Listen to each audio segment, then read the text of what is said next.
Meneja Anatori. Ndio. Habari ya wewe? Salama kabisa. Tarehe 10 imetamatika. Tupe tathmini yako wewe kama promoter.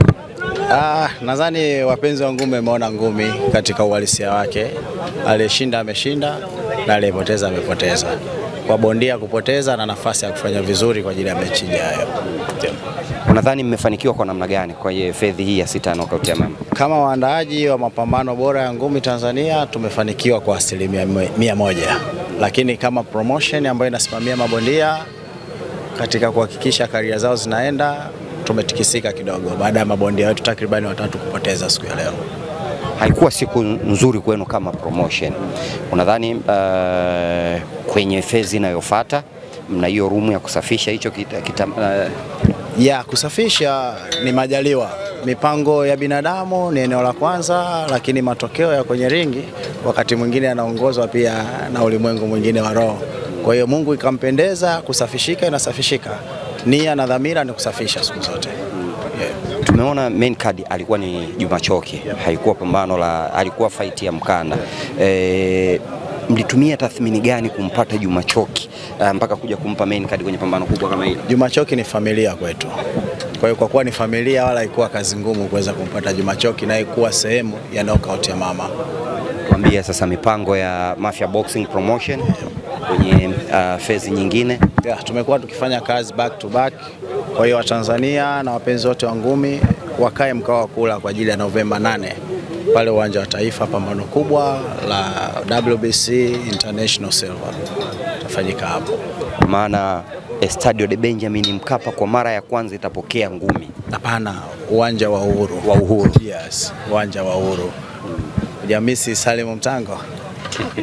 Messi kabisa. Subiri muone Salim Mtango na Oscar Richard wakipigana pale. Lakini pia kwa mara ya kwanza mkanda wa WBC International Silver utaweza kufika katika ardhi ya Tanzania. Na ni bondia gani ambaye atakuwa anaupigania huo mkanda? Ni Ibrahim Mafia, bingwa mara 3 wa WBC. Maana atatoka hapa alipo atakwenda kwenye atapambana tena kwa sababu yeye ni mpambanaji, ana nafasi ya kupambana tena. Na ni kitu ambacho tayari kilikuwa kwenye mpango. Kwa hiyo matokeo ya leo hayaathiri kile ambacho kinakuja mbele yake. Pambano lilikuwa lichezwe tarehe 27, likasogezwa mwezi wa 10 tarehe 10 kwa ajili ya partners wengine au kibiashara tuseme. Tutegemee na hilo linaweza kusimama pale pale ama zinaweza kutokea sababu ambazo ziko nje ya uwezo wangu? Kwa hili haliwezi kusogezwa kwa sababu kabla hili lilikuwa liwe tarehe 27 ya mwezi huu wa 10, ambapo kwa sababu hizo ambazo nao umezisema likapelekea liwe tarehe 10 ya mwezi wa 10. Kwa hiyo ikafanya lile lisogee mbele mpaka tarehe 8 ya mwezi wa 11. Kwa hiyo hakutokuwa na kusogeza tena. Tutegemee Azam TV atakuwa sehemu tena ya hiyo fight? Tunaamini hivyo kwa sababu Mafia tumefanya kazi katika kiwango ambacho kimeonekana, ubora wa mapambano ambayo tumeandaa, na Azam anapenda kuwa na mapambano ambayo yana ubora. Hakuna kitakachoshindikana. Neno lako kwa mashabiki wa ngumi sasa? Naomba muendelee kutuunga mkono.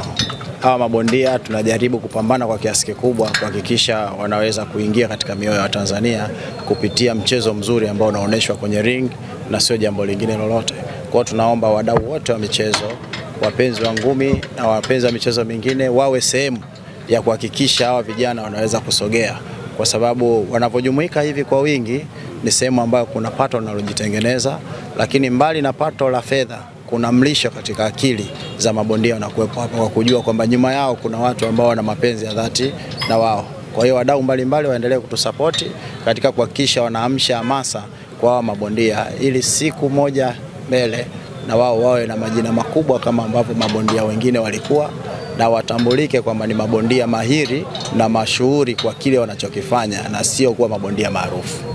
Tukiwa tunamalizia, umesema kwa malisho ya watu wengine nyuma, umenikumbusha hivi. Nimeona mabondia kadhaa hapa wakija na familia zao zikiwa zinafurahia kile ambacho kinafanyika kwenye mikono yao.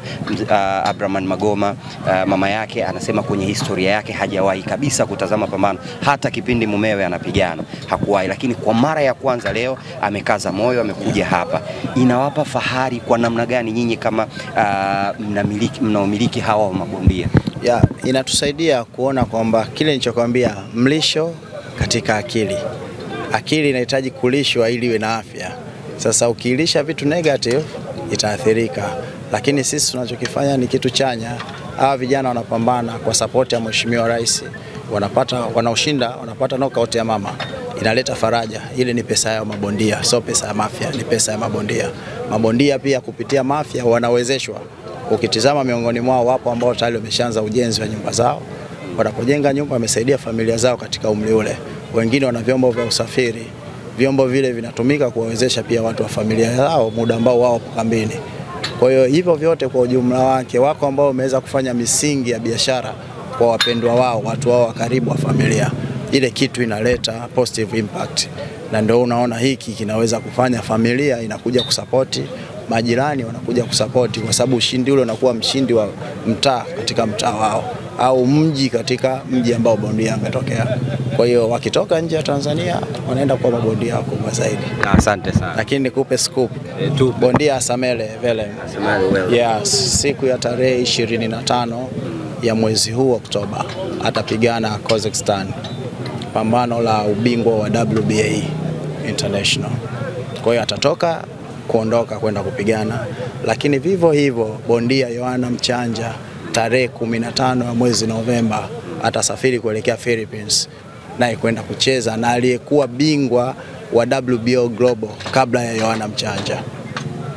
Anakwenda kupigania huo ubingwa. Anaenda ni mechi ambayo sio ya ubingwa. Sio ya ubingwa, lakini ni mabingwa.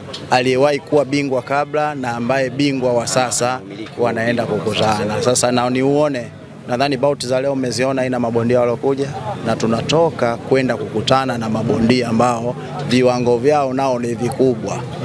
Kwa hiyo nadhani kwa alichokifanya hapa kompyuta ni salamu za kuelekea tarehe 15. Yani hii mechi wengi walisema kwa nini tuna riski kuweka hii mechi.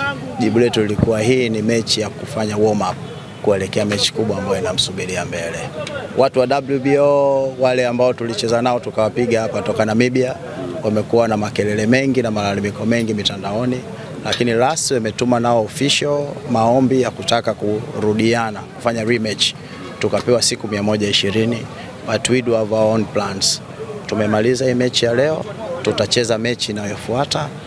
Ikimpendeza Mungu, huenda mwezi Disemba around tarehe 20 tukaweza kwenda Namibia. Lakini kama itoshi, Mafia Boxing Promotion ni njia pia mabondia wengine. Bondia Ramadhani Mkwakwate kupitia ukaribu na ushirikiano na Mafia Boxing Promotion naye ataondoka nchini Tanzania mwezi Disemba kwenda nchi ya Philippines na yeye kwa ajili ya kwenda kupambana kwa ubingwa wa UBO International. Kwa hiyo Mafia inafanya zaidi ya kile ambacho watu wanakiona. Si tu kuandaa mechi hapa, lakini kwa ushirikiano na watu ambao wapo katika mataifa mengine tumeanza kufungua milango kwa mabondia wengine. Anatoli, umegusia ni daraja, Mafia ni daraja.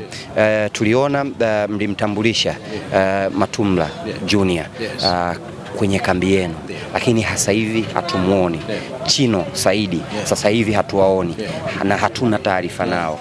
Jaribu kushare taarifa hii kwa Tanzania. Ni kweli tulikuwa na bondia Amiri Matumla kabla, na mara zote Mafia kabla tujachukua mtu tunakuwa na kipindi cha majaribio. Kujaribu kwetu tunaangalia mwenendo wako kwenye ile sehemu ya kuchezea kwa maana ya ring, lakini tunaangalia pia na mwenendo wako nje ya ring. Kwa hiyo Amiri bado yupo kwenye maangalizi, na ndio maana mnaona bado hajapata game time za kutosha. Tukisharizika na kile ambacho anakifanya, basi mtamuona Amiri tena. Ijapokuwa Amiri pia alikuwa na management kabla. Yuko mtu ambaye alijitokeza akasema ni bondia wa kwake. Kwa hiyo na sisi hatukutaka kuingia migogoro, tukasema basi akae nje ya kambi, atakapomaliza jambo lao tukaona kuna haja ya kuendelea naye, tutaendelea naye. Kesi yake ilifika TPBRC, walifuatilia, wakafikia makubaliano na huyo ambaye alikuwa akimsimamia. Kwa hiyo wakishayamaliza yakakamilika na ikaonekana kuna haja sasa ya kukaribia kwetu, tutamkaribisha. Na yeye akiona kuna haja ya kuendelea na maisha mengine, lakini ni rafiki yetu pia. Nadhani leo umemwona amekuja hapa, tumekuwa tukishirikiana naye kwa karibu. Sio yeye, umeniuliza pia kuhusu Said Chino. Said Chino ni bondia ambaye amekuwa akisimamiwa na Mafia. Nadhani umepata taarifa Said Chino ameenda Marekani. Na ni Mafia ndio alompeleka Marekani. Mimi meneja wa Mafia ndio nilisimamia taratibu zote za Chino kuweza kusafiri kwenda Marekani. Kwa hizi taarifa ambazo zinazagaa mitandaoni kwamba Chino alitoroka kambini hazina ukweli. Mimi ndiye nilimsafirisha Chino. Nimehangaikia masuala yote ya visa na mahitaji yote ya msingi mpaka Chino anaenda Marekani, na ni mimi ndio nilisign contract ya Chino ya Marekani. Haikuwa bahati, mechi ya kwanza haikuweza kufanyika. Alifika lakini promoter kule hakuwa na mahusiano mazuri na kukamilisha taratibu katika ile state ambayo alikuwa achezea Alabama. Kwa hiyo ile mechi haikufanyika. Baada ya hapo Chino alilazimika kurudi pasi na kuwa na mechi. Lakini tukaona ni fursa, ana visa ya mwaka mzima, kwa nini arudi? Wakati Marekani kila mtu anatamani kwa ajili ya mchezo wa ngumi, ni sehemu ambapo mchezo huu una nguvu zaidi. Tukakubaliana abaki Marekani. Akabaki Marekani, ikaja mechi ambayo hatukuweza kuafikiana mapato. Tukaikataa ile mechi kwa kushirikiana sisi ambao tuko Dar es Salaam na bondia ambaye yuko Marekani. Ikaja mechi ya tatu ambayo ofa tuliona inafaa, tukaridhia bondia acheze. Na alicheza pambano la ubingwa lakini hakufanikiwa kushinda kwenye lile pambano, alipoteza kwa point. Na zikaja ofa zaidi ya 3 kwa ajili yake. Kwa hiyo ni bondia ambaye hana shida na bado yuko chini ya kwa sababu sisi sio wasemaji. Wengine wanajaribu kufanya speculation kwamba huenda kuna matatizo, lakini Chino hana matatizo na Mafia na ni bondia ambaye bado yupo kwenye usimamizi wa Mafia Boxing. Filipino aliyetupiga hapa anarudi tena chini. Kilazimika kurudi, atarudi, tutamsikiliza bondia anasemaje. Kwamba Ibra akiwa tayari tutamrudishia. Na nadhani mmeona ni kipimo kwa sababu tunaenda kwenye kupambana kuwa mabingwa wa dunia. Sasa huwezi kucheza na wapinzani dhaifu. Na nadhani mmeona Ibrahim sio bondia mwepesi, lakini paka amekubali, maana yake hakukutana na bondia wa level ile katika career yake paka kufika sasa. Kwa hiyo sio failure, ni challenge. As a champion anajifuta, atarudi tena kwa ajili ya kupambana. Asante sana. Nashukuru sana.